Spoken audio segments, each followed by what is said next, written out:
Amor, você sabe que essa loja sempre foi meu sonho, né? Mas eu queria dar mais um passo, ampliar. Mas não temos dinheiro, né? Ué, vamos pegar crédito. Só que tem tanta oferta e eu fico inseguro. Eu preciso de orientação.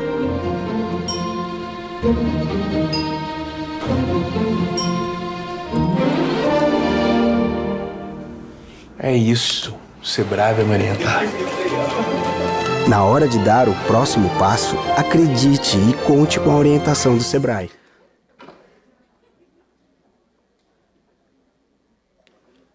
Olá. Bom, eu sou jornalista, sou do R7, não sei se todo mundo aqui conhece, mas se não conhece, convido a conhecer. A gente é uma plataforma especializada em jornalismo de negócios de impacto. Então, nós também não estamos mergulhados nesse setor de moda, cobrimos e temos aprendido muito com ele, porque, enfim, as coisas que acompanhando tudo que vem acontecendo. Mas, ao mesmo tempo, como a gente é uma plataforma focada em negócios, a gente pensa muito em escala e em capital, em como financiar, né, essa mudança aí que é tão necessária. E acho que é um papo bacana aqui que a gente vai ter, porque, ao mesmo tempo que a gente fala de grana, a gente fala de pessoas, né? A moda é feita por pessoas. E acho que esse é o olhar aqui nesse painel. O Carlos é da Veja, para quem não conhece, acho que todo mundo aqui deve conhecer, é uma marca de tênis franco-brasileira, muito brasileira, aliás, e vai contar um pouco desse trabalho. A dona Nilva veio hoje importada, veio direto de bem longe, para falar do trabalho dela como seringueira, mas também como uma articuladora ali né, das cooperativas que atuam ali no Acre. E a Francisca, que também, enfim, tem uma história bacana de soluções que a empresa dela vem construindo aí com algodão e que pode trazer coisas bacanas. A gente vai começar com um vídeo, né, do Rafael, que não pôde estar aqui hoje, e acho que vai trazer um gancho bacana para o início desse papo aqui.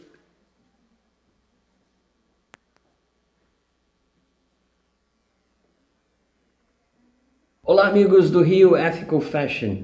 Olha, é uma pena eu não ter conseguido participar pessoalmente desse evento que acontece no Museu do Amanhã, um evento fantástico aí no Rio de Janeiro, mas eu agradeço muito pelo convite de estar, pelo menos, contribuindo com esse vídeo, que eu espero ajude a, enfim, pautar um pouco dos debates que acontecem ao longo do dia de hoje. Meu nome é Rafael Pieroni, eu trabalho com investigações na ONG britânica Earthsight. O principal foco do nosso trabalho é expor ilegalidades, crimes em cadeias de suprimento, ou seja, olhando para a produção de matéria-prima, de commodities em diversas partes do mundo, a gente faz o link com as exportações e a produção de produtos, e aí tenta identificar como o consumo global está ligado com as ilegalidades que a gente identifica em diversos países produtores, incluindo o Brasil. Ao longo dos últimos anos, a gente vem produzindo relatórios sobre diversas commodities, diversas matérias-primas, incluindo madeira, carne, mas hoje eu gostaria de falar com vocês sobre duas commodities que dialogam perfeitamente com o que está sendo discutido aí hoje, com a indústria da moda. A primeira investigação, chamada Fashion Crimes, ou Crimes da Moda, explora o algodão. Pouca gente sabe, mas o Brasil é hoje o maior exportador de algodão do mundo e cerca de 1/3 do que é produzido sai de 6 municípios do oeste da Bahia. Algodão que, além de circular pelo mercado interno, também ganha o mundo, virando fios, tecidos e peças de vestuário em fábricas na Ásia. Posteriormente, essas roupas são exportadas para dezenas de países, incluindo não só os grandes mercados consumidores, como a Europa e os Estados Unidos, mas também a América Latina. O grande problema, no entanto, é como esse algodão é produzido.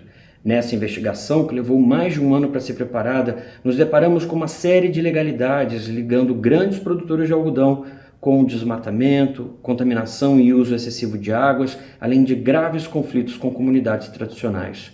Populações que vivem nessas regiões há cerca de 200 anos, protegendo o cerrado e que nas últimas décadas vêm sendo expulsas por conta da expansão agrícola. Mais recentemente, produzimos um outro relatório, dessa vez focado no couro. A investigação The Hidden Price of Luxury mostra as ilegalidades que acontecem no estado do Pará com a criação de gado em terras embargadas por desmatamento, o que é ilegal.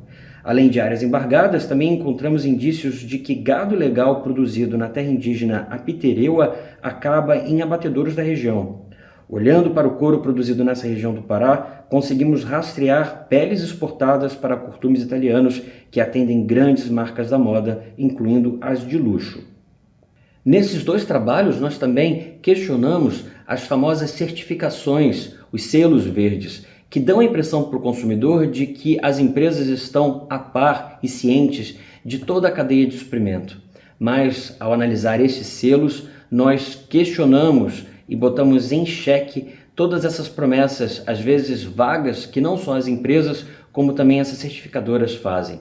Certificações acabam fazendo com que muitos consumidores sejam levados a acreditar que ao comprar um produto com determinado selo ou certificação, ele já não corre risco de estar consumindo um item produzido com um passivo ambiental ou social.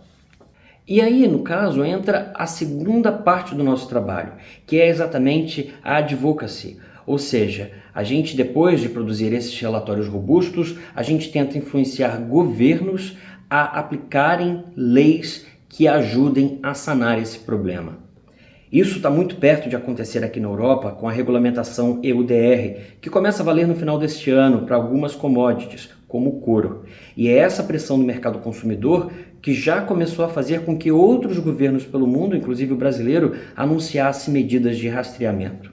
E nessa estratégia, a rastreabilidade é fundamental. Só com rastreabilidade a gente consegue entender o que acontece na fazenda até o ciclo final da produção dos produtos. Enfim, tendo uma análise completa de que não existe nenhum tipo de ilegalidade na produção do que nós consumimos. Bom, eu vou parar por aqui e deixo esse tema de rastreabilidade agora para ser conversado e discutido pelos nossos colegas da mesa. Muito obrigado e bom evento para vocês.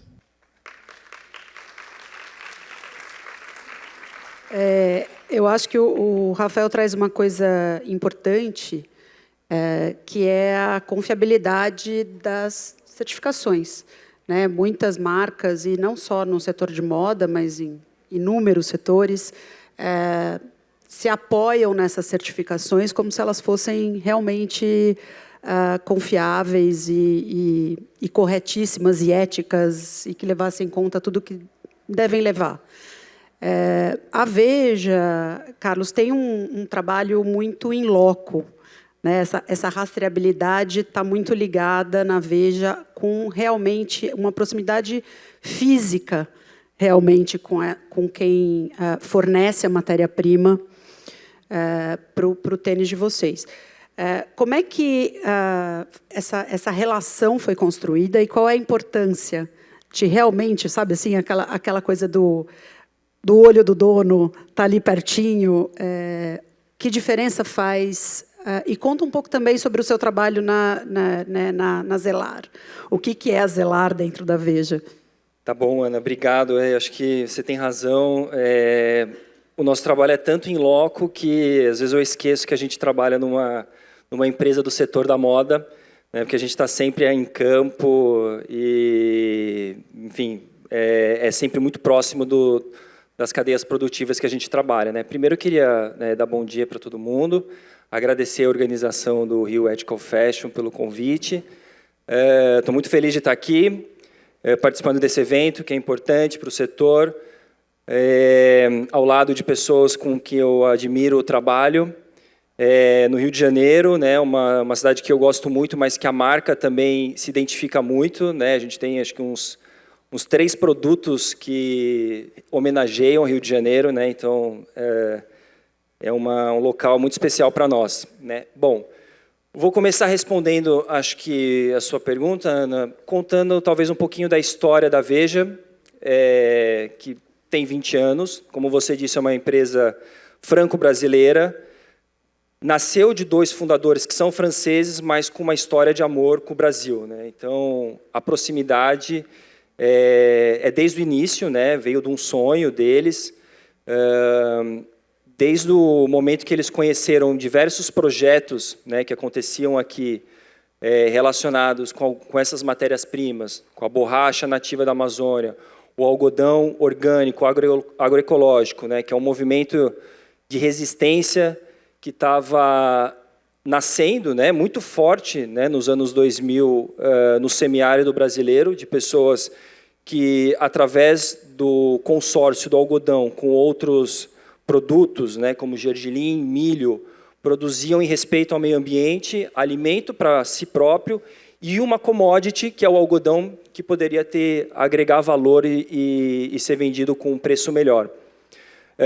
Então, desde o início, né, dessa caminhada da Veja, 20 anos atrás, o sourcing, que a gente chama, que são as cadeias produtivas, algodão, borracha, e aí tem o couro também, que é muito importante, e o PET reciclado, que é uma cadeia mais recente, né, da nossa.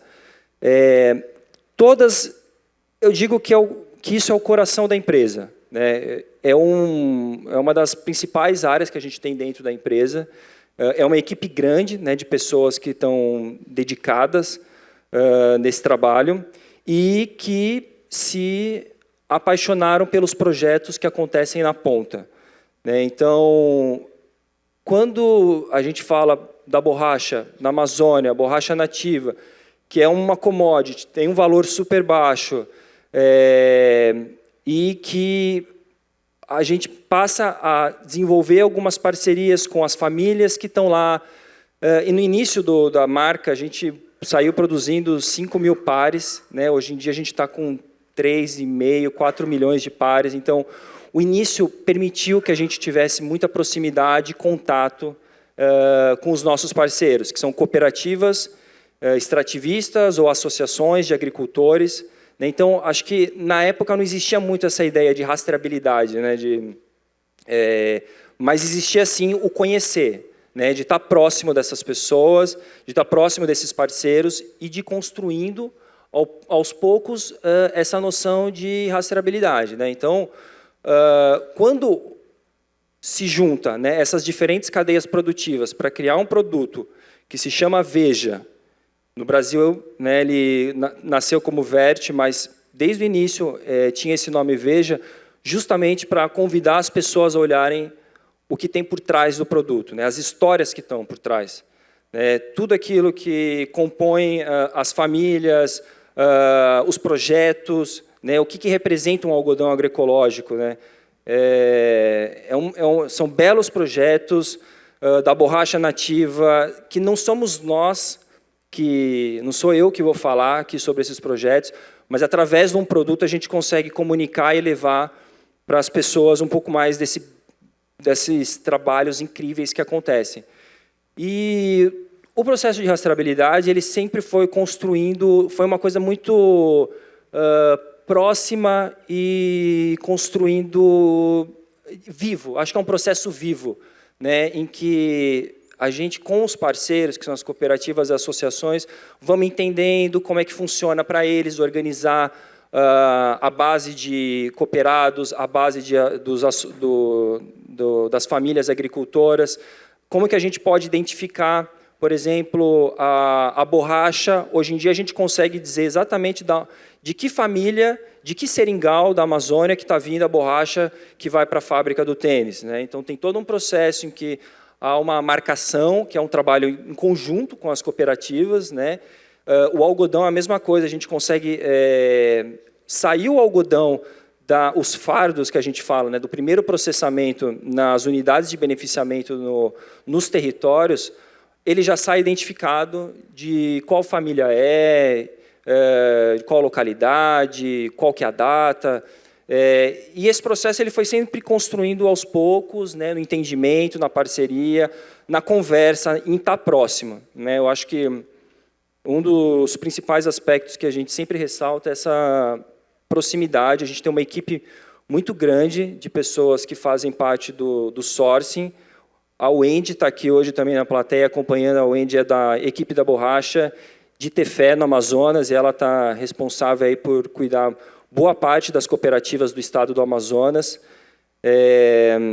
E a gente, especificamente ainda sobre a cadeia da borracha, eu queria ressaltar que as cooperativas, que são mais de 20 com quem a gente trabalha hoje em dia, nós reunimos anualmente com todas elas, né, para identificar quais os trabalhos que têm sido feitos, o que está dando certo, o que não está dando certo.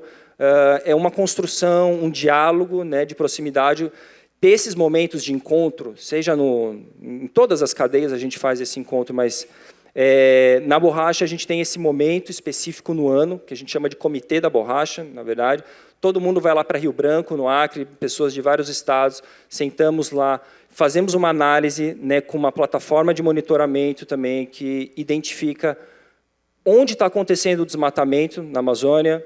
Então, é uma plataforma que foi desenvolvida em parceria com o Imaflora, que é uma organização também importante no Brasil, e que permite que a gente identifique onde que está acontecendo o desmatamento, se está acontecendo, porque boa parte do preço que a gente paga pela borracha, a maior parte que a gente paga por essa matéria-prima, é um preço de pagamento pelo serviço socioambiental. Então, é o trabalho que a família tem não só em produzir o látex, mas de preservar a floresta, né? E, para fechar assim, essa primeira pergunta, né, em relação ao Zelar, o Zelar ele surgiu para ir além, né, para complementar aquilo que é o trabalho que a gente desenvolve no sourcing. Então, o Zelar ele traz um olhar de complementação para a gente multiplicar os impactos que a gente tem nas nossas cadeias produtivas, ou seja, trabalhar com temas temas diferentes, por exemplo, gênero, questão de gênero na Amazônia, que a gente sabe que tem muito papel invisibilizado das mulheres, né? A gente ia fazíamos as reuniões no passado, eram sempre os homens que estavam presentes, nas cooperativas eram sempre homens presidentes de cooperativas, e a gente queria, cadê as mulheres, qual que é o papel delas? Então a gente desenvolvemos um projeto em parceria com a SOS Amazônia também no território, um projeto que tem rendido muitos bons frutos, né? A gente consegue hoje conhecer, né, essas mulheres que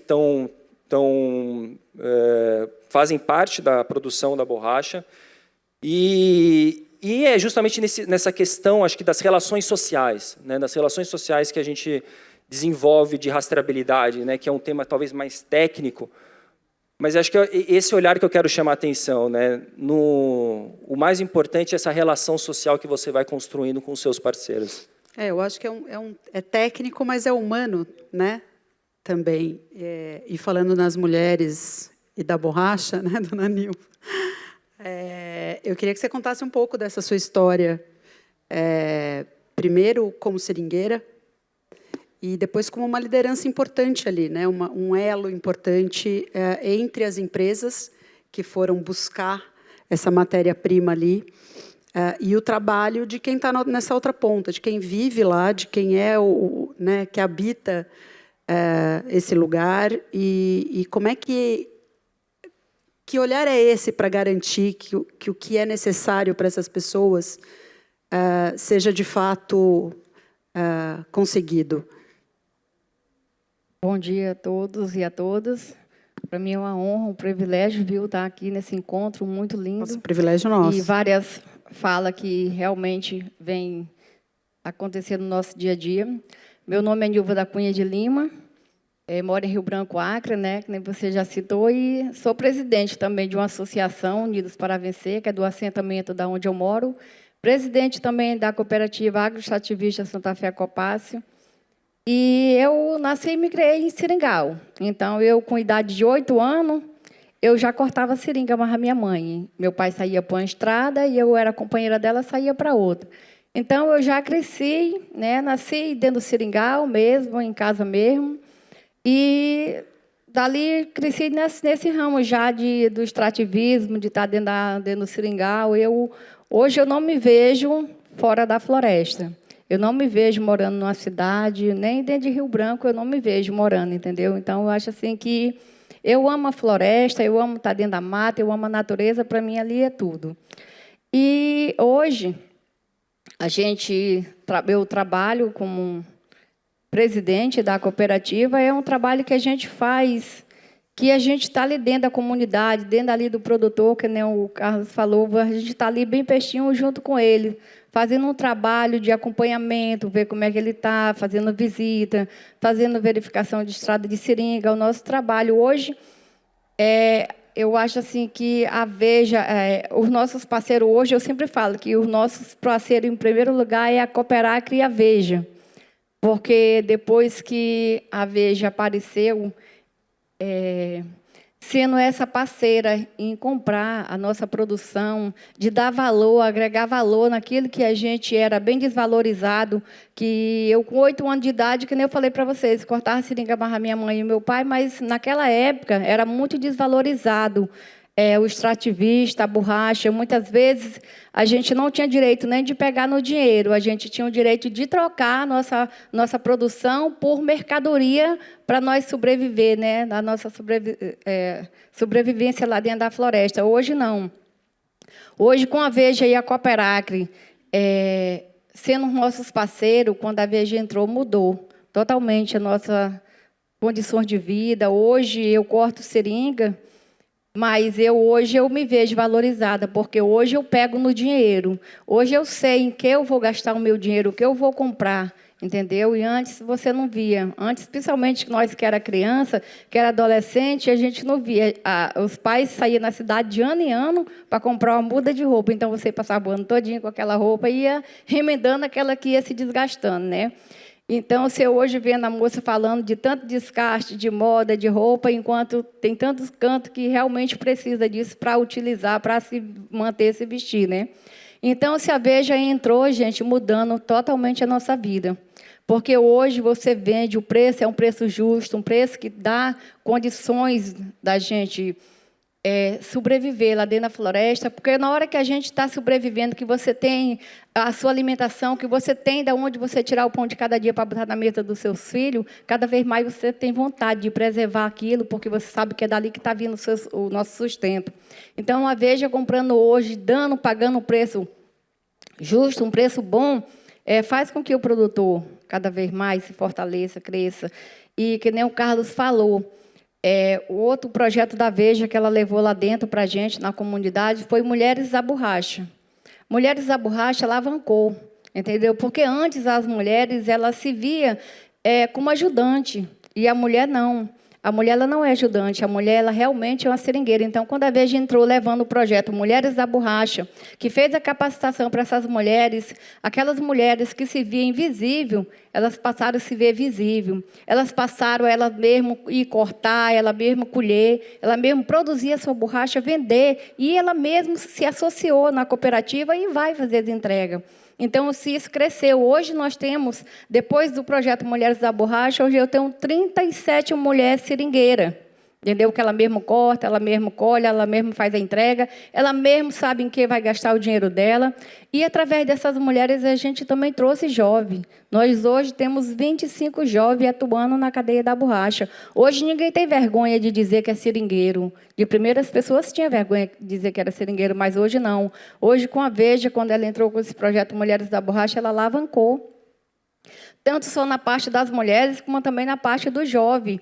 Eu tenho um exemplo de um jovem que ele começou a cortar seringa com 16 anos. E ele cortava de manhã e estudava à tarde. Ele entregava pela tia dele porque ele só tinha 16 anos. Mas quando ele inteirou 18 anos, ele pegou o dinheiro dele que ele estava guardando na conta da tia dele e ele comprou uma moto, tirou a habilitação dele. E agora, ele com 18 anos, eu cheguei para ele e perguntei: agora, André, o que é que você vai fazer? Você vai querer sair de dentro da sua propriedade, dentro do seu seringal? Não, dona Nilva, agora eu vou continuar cortando, comprar um computador e fazer a faculdade online. Então, isso para a gente é muito, muito bom. Isso a gente está vendo que o trabalho que a Veja tem feito junto com as cooperativas, junto com as comunidades, entendeu? Lá dentro. Então, isso aí é muito importante para nós hoje. O sonho hoje de nós, extrativistas, é que tivesse mais veja nas nossas vidas, tivesse mais vejas, não a veja não só para comprar a nossa borracha, mas para comprar a nossa castanha, para comprar o nosso açaí, para comprar a nossa ceva do jatobá, comprar o nosso óleo de copaíba, porque tudo isso, a nossa sobreexistência é tudo de lá de dentro da floresta. Hoje, às vezes, a pessoa às vezes fala floresta, acha que floresta é só árvore, só de animais ali dentro, mas não, floresta é onde mora, né? Pessoas, famílias, entendeu? Comunidade ali dentro. E é dali de dentro da floresta que nós tiramos o nosso sustento, entendeu? Com uma borracha que a gente vende, com um açaí, com uma castanha. Da onde a gente alimenta os nossos filhos, com o peixe, entendeu? Lá dentro da floresta tem várias coisas. Não só a borracha, mas tem tanta subsistência nossa lá de dentro, tantas coisas gostosas, que nem a gente tem o açaí, a abacaba, o patoá, a gente tem tudo lá dentro da floresta, entendeu? Então, se a Veja, ela fez um papel muito importante, tem feito. Então, se existisse mais Veja, até outras Veja também para ampliar, porque a nossa cadeia de borracha é muito grande. Entendeu? Até também para outras possibilidades, novos produtos, né? Isso mesmo, novos produtos e também, porque às vezes outros parceiros procuram. A gente também na parte da cadeia da borracha, mas só que eles nos procuram dando uma proposta bem menor do que a da Veja. Não é valorizando que nem a Veja valoriza, é desvalorizando. E a Veja, nós se demos bem com eles, porque a Veja ela entrou dando valor ao nosso produto, valorizando, e o mais importante é preservando, porque o foco deles não é só comprar o produto para comercializar o tênis, mas sim preservar aquilo que nós já estamos lutando lá dentro, entendeu? Aquilo que a gente já nasceu fazendo aquilo. Então, se isso aí, a Veja entrou assim, foi um parceiro assim que veio mesmo do nosso coração, porque era tudo aquilo que a gente... Preservar e valorizar, né? Preservar e valorizar aquilo que nós já vem fazendo, entendeu? Então, isso aí é muito importante. Bacana. Francisca,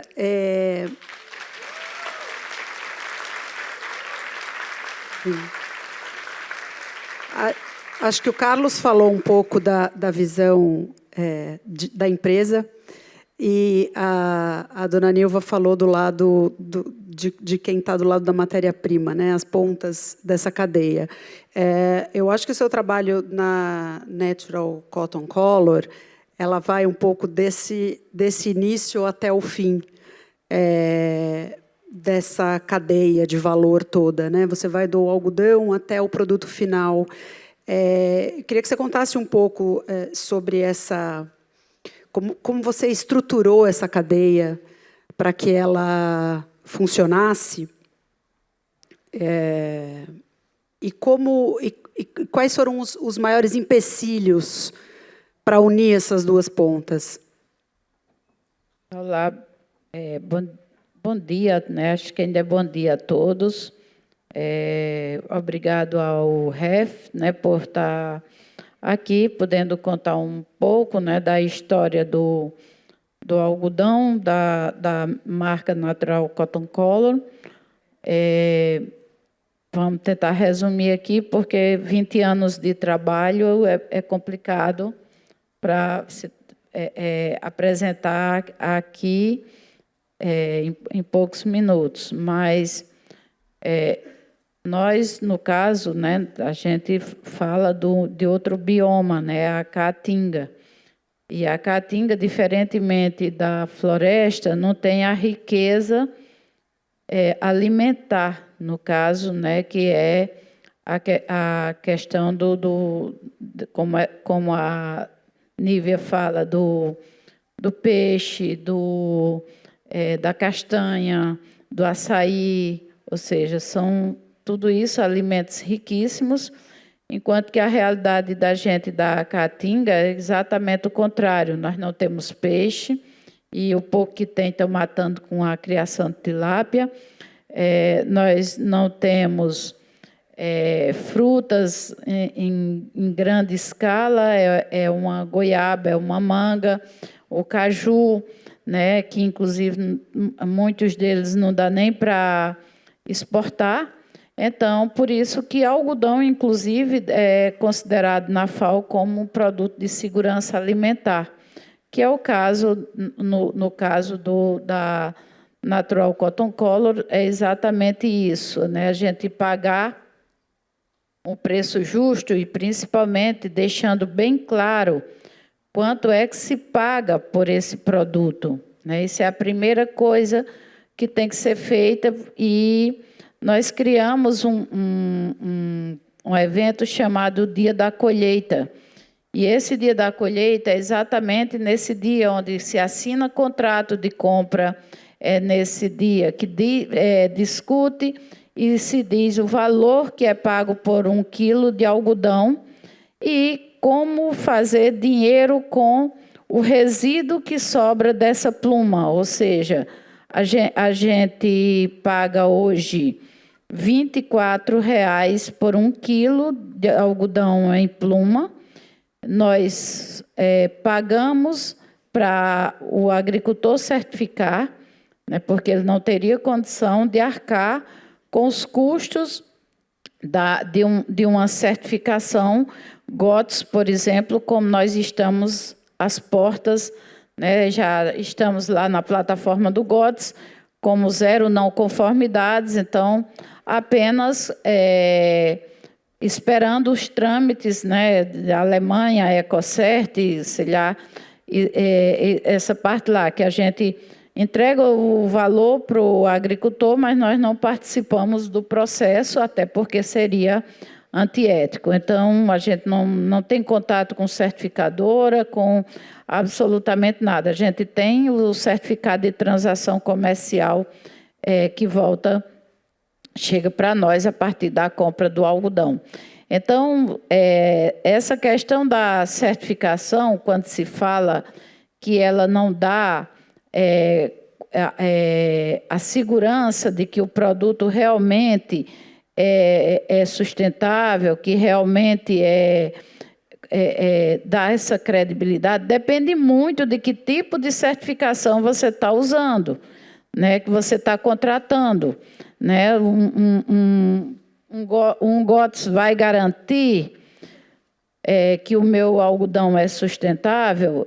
É bem complicado, pelo processo que a gente conhece, ter alguma falha no processo, né? Porque tudo é questão de documentos, e documentos que vai desde uma nota fiscal estadual a um documento federal. Então, é um certificado complexo, infelizmente muito caro, e isso é uma dificuldade que nós temos, que certificação agrega valor a um produto de um país, ao produto de um país. Não é só da marca, não é só a Natural Cotton Color que vai ter mais valor, é o algodão do Brasil. E bem citado aí no exemplo do início da fala, no vídeo desculpa aí que eu não decorei o nome do Rafael.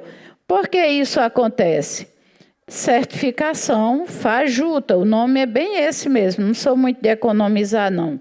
Então, é muito fácil aqui eu certificar que Yamê é uma pessoa decente, que ela certifica que a Lili é uma pessoa decente, a Lili certifica que Francisca é uma pessoa decente, assim entre amigos, fácil. Né? Certificação entre amigos. Isso, exatamente, certificação. E, inclusive, tentaram fazer isso com a certificação orgânica e eu nunca concordei. Eu não concordo com os valores cobrados pelas certificadoras, porque são extorsivos. Infelizmente, essa é a verdade. Então, a gente sempre está precisando de subsídio, de políticas públicas, para poder ter um impacto menor no custo de um quilo de algodão. Porém, certificadoras sérias, pelo menos tidas como sérias no Brasil, para depois não estarmos aí nessas matérias que os estudos da ArtSite. Né? Isso, a gente não tem nenhum interesse em estar nisso aí. E, para isso, além da questão do preço justo, de falar do valor que é pago, né, hoje a gente, como eu disse, a gente paga R$ 24,00 por 1 quilo de algodão em pluma. a gente tem, além disso, para quem não sabe, em cada quilo de algodão em rama, rama é quando ele vem com caroço e tudo, em cada quilo daquele de algodão em rama, 60% é caroço. E quando nós começamos a trabalhar com esse algodão, eu olhava e dizia, mas o que diabo vai fazer com esse tanto de caroço? E daí a gente não só estruturou a cadeia, nós tínhamos pequenas descaroçadeiras que, inclusive, inviabilizavam a questão de transporte do algodão para grandes distâncias. Não tinha como um comprador, como a Dalila Têxtil, lá em Santa Catarina, a Cataguases, lá em Minas Gerais, colocar fardos de 80, 90 quilos no caminhão, do mesmo tamanho de um fardo de praticamente 200 quilos. Imagina a cubagem, então inviabilizava logo isso. Então, nós nos juntamos, 4 empresas, no caso, não foi só a Natural Cotton Color, a Glutina é quem está com eles lá no dia a dia, mas precisava de capital. Então, não foi investido entre Natural Cotton Color, Texpa, Dalila Têxtil e a Cataguases, investiu-se 1.200.000 para a fundo perdido, gente, só para vocês saberem, é a fundo perdido, para estruturar o descaroçamento, para poder, além de viabilizar a compra para grandes distâncias, para exportar, para o que a gente precisar fazer comercialmente, em termos de logística, como também deixar o caroço para o agricultor. Porque, infelizmente, isso que eu ia te esse perguntar, caroço... Francisca. O que é feito, no fim, com o caroço? Acho que é legal a gente contar isso, né? Que tem um pouco de trabalhar com esses resíduos, de reaproveitamento. Exatamente. É um resíduo riquíssimo, né? O caroço é uma proteína que faz com que o gado, além de ganhar peso, também o gado leiteiro dê bastante leite. Então, esse caroço, ele é, agora, a partir dessa safra, prensado. Ele já era distribuído entre os agricultores para servir como ração animal. Porém, como ele vem com aquela casca grossa, não tem o aproveitamento da proteína como tem ele já quebrado, né? Transformado no que eles chamam de torta. Né? Eu já cresci chamando o nome de resíduo. Então, hoje, esse caroço se transforma em torta, que é vendido em aproximadamente R$ 6,00 o quilo dessa torta, e ainda sobra o óleo, que esse óleo, a partir de agora, a gente vai começar a estar com um novo projeto lá de refinamento desse óleo. Porque se vocês procurarem no Google, não tem óleo de algodão orgânico no mercado para vender. Essa é a verdade. Porém, é um óleo que é como se diz, os problemas não acabam nunca. Então, quando sai o óleo, a gente não conhece. Eu sou da uma empresa de moda. Então, eu achava que o óleo ia sair do algodão já bonitinho, amarelinho, aquele lá, que a gente lá do sertão, do Nordeste, foi criado com óleo de algodão na comida. Só que não, ele sai preto, sujo, vai fermentar. É um processo longo, né? É um processo longo de refinamento que vai exigir aí outro investimento de aproximadamente 600 mil só para refinar esse óleo e colocar no mercado. A vantagem disso é que, na hora que ele estiver refinado, não vai faltar comprador, porque se a gente tivesse hoje, todo o óleo que vai sair da colheita desse ano não era suficiente para entregar para quem faz. Detalhe, esse óleo é do agricultor. Então, ele passa a ter, ao invés de uma única renda, ele passa a ter o algodão, ele passa a ter a torta e ele também vai ter o óleo para comercializar. Porque nós sabemos que nós só trabalhamos com algodão sequeiro, então 6 meses é o tempo do plantio até a colheita e venda, comercialização do algodão. Então, nós temos que garantir para esse agricultor, pelo menos, o salário mínimo durante esses 6 meses. O lucro que ele vai ter com aquele a comercialização daquele produto tem que dar isso. Hoje, sem ainda somente com o caroço, ele já tem a renda aproximada de R$2.000 por mês, né? E a gente quer que isso aumente. E isso faz com que nós começamos o trabalho na Paraíba com 7 agricultores. Hoje nós temos 95 só na comunidade do Ingá e tem 12 municípios na região, né? Porque a gente hoje tem que toda safra tem que contar quantos tem, porque cada dia aumenta mais. E como a dona Niva já falou aí, a gente tem os desafios de trazer as mulheres, né, que querem plantar algodão, porque hoje elas se empolgaram, mulher prática, não quer saber de estar trabalhando sem saber quanto é que vai ganhar e deixar de ganhar. Mulher é assim. Hoje elas sabem quanto vai ganhar no roçado, a não ser que tenha problema, e nós temos problema com chuva. Isso é um fato e não adianta a gente negar. Mas hoje tem um acompanhamento, tem as janelas, que é para poder a gente sofrer menos o impacto da seca. Então, hoje nós temos as mulheres, nós temos os jovens.